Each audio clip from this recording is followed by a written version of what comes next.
मैं बधाई देता हूं आदमपुर हल्के की जनता को, जिन्होंने भूपेंद्र सिंह हुड्डा को धूल चटाई। कोई साधारण चुनाव नहीं था। भूपेंद्र सिंह हुड्डा ने अपने नाम से वोट मांगे थे। 20 दिन बापू बेटा यहीं पड़े रहे और हुड्डा ये कहता था, भूपेंद्र ये जेपी का वोट नहीं, आप भूपेंद्र हुड्डा को वोट दे रहे हो। तो ये आदमपुर हल्का ने भूपेंद्र सिंह हुड्डा को हराया।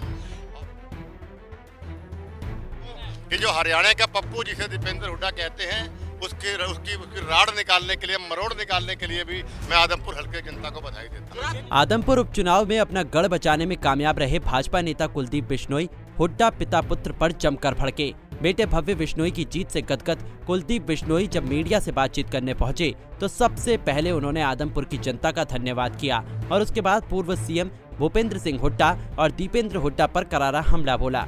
कुलदीप ने कहा कि आदमपुर की जनता ने हुड्डा को धूल चटाई है और हरियाणा के पप्पू कहे जाने वाले दीपेंद्र सिंह हुड्डा की भी मरोड़ निकाल दी है। आदमपुर की भव्य जीत के लिए मेरे आदमपुर वासियों को बहुत बहुत बधाई और शुभकामनाएं। ये ईमानदारी की, विश्वास की जीत हुई है। ये मोदी जी की नीतियों की जीत हुई है। ये खट्टर साहब की कार्यशैली की जीत हुई है और ये चौधरी भजन लाल परिवार का 54 साल का जो विश्वास था, उस विश्वास की जीत हुई। मैं बधाई देता हूं आदमपुर हल्के की जनता को, जिन्होंने भूपेंद्र सिंह हुड्डा को धूल चटाई। भूपेंद्र सिंह हुड्डा ये कोई साधारण चुनाव नहीं था। भूपेंद्र सिंह हुड्डा ने अपने नाम से वोट मांगे थे। 20 दिन बापू बेटा यहीं पड़े रहे और हुड्डा ये कहता था, भूपेंद्र ये जेपी का वोट नहीं, आप भूपेंद्र हुड्डा को वोट दे रहे हो। तो ये आदमपुर हल्का ने भूपेंद्र सिंह हुड्डा को हराया और 16,000 की जो विक्ट्री है, ये मैं समझता हूँ हिंदुस्तान में 10% ही ऐसे कैंडिडेट होते हैं विधानसभा के चुनाव में इतने बड़े मार्जिन से जीतते हैं। तो मैं बधाई देता हूँ और आदमपुर हल्के की जनता को एक और बधाई देना चाहूँगा कि उन्होंने आदमपुर हल्के की जनता को एक और बधाई देना चाहता हूँ कि जो हरियाणा का पप्पू जिसे दीपेंद्र हुड्डा कहते हैं, उसकी राड़ निकालने के लिए, मरोड़ निकालने के लिए भी मैं आदमपुर हल्के की जनता को बधाई देता हूँ। जेपी की गाड़ी का शीशा तोड़ा गया है, उसको क्या कहेंगे? हाँ जी, जेपी की गाड़ी का मुझे नहीं पता, हमारे लोग ये काम नहीं कर सकते, ड्रामे वही करता है। आम आदमी पार्टी की जमानत का बनवास आज खत्म हो गया है। आदमपुर हल्के की जनता ने विश्वास किया हमारे ऊपर, विश्वास किया माननीय मनोहर लाल खट्टर जी के ऊपर।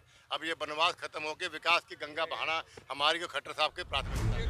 दरअसल हरियाणा कांग्रेस की कमान हुड्डा के हाथों में आने के बाद से ही कुलदीप बिश्नोई ने कांग्रेस से बगावत की थी और आदमपुर सीट से अपने इस्तीफा देकर भाजपा की टिकट पर बेटे भव्य बिश्नोई को मैदान में उतारा। हालांकि हुड्डा ने आदमपुर का चुनावी दंगल जीतने के लिए कोई कोर कसर नहीं छोड़ी थी। सबसे मजबूत उम्मीदवार जयप्रकाश जेपी को मैदान में उतारा। जनता को 2024 में अपनी सरकार बनाने का सपना दिखाया, लेकिन भजन लाल का किला जो 54 सालों तक अभेद रहा, वो आज भी अभेद ही है। बहरहाल कांग्रेस की हार के बाद हुड्डा और उदय भान ने भाजपा प्रत्याशी भव्य बिश्नोई को शुभकामनाएं दी हैं, लेकिन वही बात की जाए कुलदीप बिश्नोई की तो जनाब के तेवर अब 7वें आसमान पर हैं। आदमपुर से विनोद सैनी, पंजाब केसरी टीवी। हमसे जुड़े रहने के लिए हमारे YouTube चैनल को सब्सक्राइब करें और नई वीडियो की नोटिफिकेशन के लिए बेल आइकॉन को दबाएं। अगर आप ये वीडियो Facebook पर देख रहे हैं तो लाइक जरूर करें और ज्यादा से ज्यादा शेयर करें। धन्यवाद।